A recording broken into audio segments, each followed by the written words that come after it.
Shalom 8 grade. Ya, jumpa lagi hari ini bersama Teacher Charlie.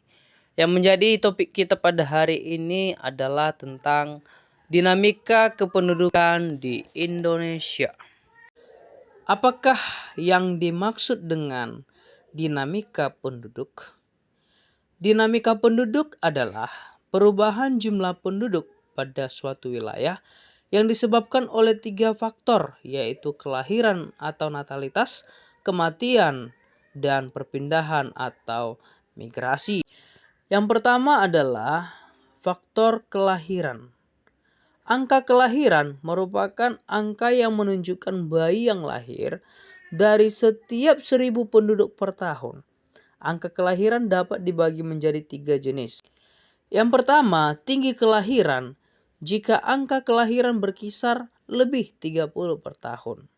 Yang kedua, sedang kelahiran jika angka kelahiran berkisar 20 sampai 30 per tahun. 3. Tingkat kelahiran rendah jika angka kelahiran berkisar kurang dari 20 per tahun. Bagaimana rumus jumlah penduduk? Yaitu pertambahan penduduk sama dengan jumlah kelahiran dalam 1 tahun dikurang jumlah kematian dalam 1 tahun ditambah jumlah penduduk yang masuk dikurang jumlah penduduk yang keluar. Faktor kedua adalah angka kematian. Angka kematian merupakan angka yang menunjukkan jumlah kematian dari setiap 1.000 penduduk per tahun. Mortalitas dibagi menjadi 3 jenis. Yang pertama, tergolong tinggi jika angka kematian berkisar lebih 18 per tahun. Tergolong sedang jika angka kematian berkisar 14 sampai 18 per tahun. Tergolong rendah jika angka kematian berkisar 9 sampai 13 per tahun. Poin berikutnya adalah perpindahan penduduk atau migrasi. Migrasi itu adalah suatu perpindahan penduduk dari suatu wilayah ke wilayah lainnya. Migrasi dibagi menjadi 2, yaitu migrasi internasional dan migrasi nasional. Migrasi internasional yaitu perpindahan penduduk melewati batas negara.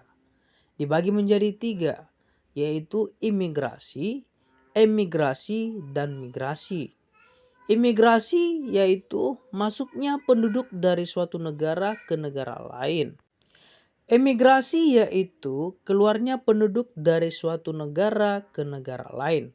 Sedangkan migrasi nasional yaitu perpindahan penduduk dalam suatu wilayah negara. Migrasi nasional yaitu perpindahan penduduk dalam suatu wilayah negara. Ini dibagi menjadi 4, yaitu transmigrasi, urbanisasi, ruralisasi, dan sirkulasi. Transmigrasi yaitu perpindahan penduduk dari yang padat ke yang jarang penduduknya. Urbanisasi yaitu perpindahan penduduk dari desa ke kota. Ruralisasi adalah perpindahan penduduk dari kota ke desa. Sedangkan sirkulasi adalah perpindahan penduduk sementara yang tidak tinggal menetap di suatu daerah. Materi selanjutnya adalah tentang piramida penduduk. Piramida penduduk merupakan grafik khusus yang digunakan untuk menampilkan komposisi umur dan jenis kelamin dari suatu populasi atau kelompok. Terdapat 3 jenis piramida penduduk, yaitu pertama piramida penduduk muda, yang kedua atau ekspansif, yang kedua piramida penduduk dewasa atau stasioner, dan yang ketiga piramida penduduk tua atau konstruktif. Piramida penduduk muda menggambarkan pertumbuhan penduduk pada suatu wilayah tertentu di mana angka kelahiran tinggi dan angka kematian rendah, sehingga wilayah tersebut mengalami pertumbuhan penduduk yang cepat. Contohnya adalah negara yang sedang berkembang seperti Indonesia Malaysia, Filipina, dan India. Yang kedua, piramida dewasa. Piramida ini menggambarkan pertumbuhan penduduk yang seimbang antara angka kelahiran dan angka kematian. Jenis piramida ini dapat ditemukan di negara maju seperti Amerika Serikat dan Inggris. Yang ketiga, piramida penduduk tua. Piramida ini menggambarkan pertumbuhan penduduk di suatu wilayah dengan angka kelahiran mengalami penurunan yang sangat rendah dan memiliki tingkat kematian yang rendah pula. Contohnya Jerman dan Jepang. Materi berikutnya adalah tentang komposisi penduduk.